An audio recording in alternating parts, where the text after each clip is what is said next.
हैन त्यसले के गरेको थियो र त्यसलाई मार्न भन्दा मलाई मारे हुन्छ भनेर मैले यति भने यति भन्दा छ अनि त्यहाँबाट म भित्र दुध खुवाउनलाई थिएँ दुध खुवाउँदाखेरि मेरो कहाँ खाटा खोसेर त्यही खाटाटा खोसेर उरेर यहाँ ल्याएर पछाएर यहाँबाट त्यहाँ त्यति बसेपछि चाहिँ परान गयो त्यहाँबाट छोरो मरो छोरो तैँले जिउँदै मारिस् तँ यहाँ बसेर के साध्दैछ भने उठ्दा पनि उठेन त्यही खाटमा सुती गरो।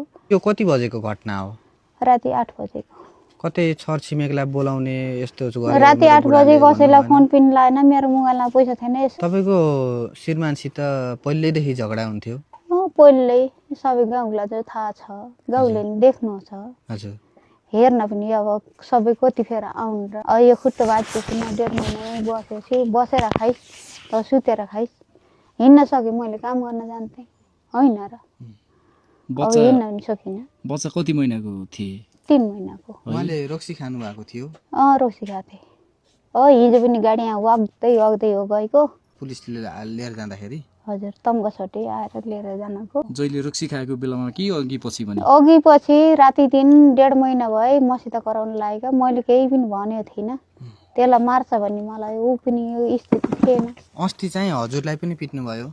मलाई यत्नै बसेपछि लात्तीले खाँदिराखेको थियो त्यहाँबाट मैले केही पनि भनेको थिइनँ बोलेको थिइनँ त्यहाँबाट छोरालाई भित्र लगेर दुध खुवाउन ल्याएको थिएँ पानी आएको थियो र दही त त्यति डाडी बनाएको थिएँ डाडी लगाएर हाल्यो भने त्यसको ज्यान बाँच्थ्यो कि के गर्थ्यो पानी आएको थियो म त त्यता जान नि सकिने यहाँबाट त्यहाँबाट भित्र लगेर दुध खुवाउँछु र त्यहाँबाट सुत्ला भनेर उरेर बिस्तारा अब त मेरो त्यही यो गर्दै त्यही बिस्तारा सुत्थेँ त्यसमा सुत्थ्यौँ त्यहाँबाट कपडा पनि त्यही छन् बिस्तारामा तपाईँसँगै बच्चा सुतिरहेछ काखमा होइन खोसेर ल्याएर पछाड्दै बाहिर लिएर आए?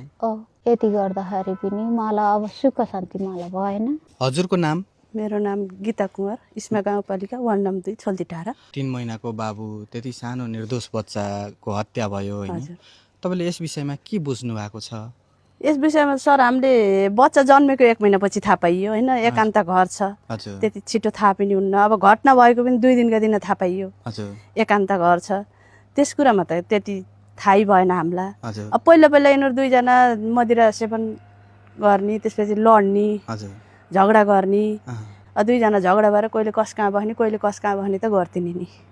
ए भन्नाले पहिल्यैदेखि श्रीमतीलाई पिट्ने लहट्ने र अन्त बाहिर गएर बस्ने उर्ने कहिले मटरबाटतिर बस्ने कहिले हाम्रो पनि गएर बस्ने त्यहाँबाट मैले यिनलाई बुढाबुढीलाई चाहिँ बोलाएर यस्तो गर्ने होइन भन्ने अब मामाले नाता भन्न पर्थ्यो नि नाताले मामा भन्न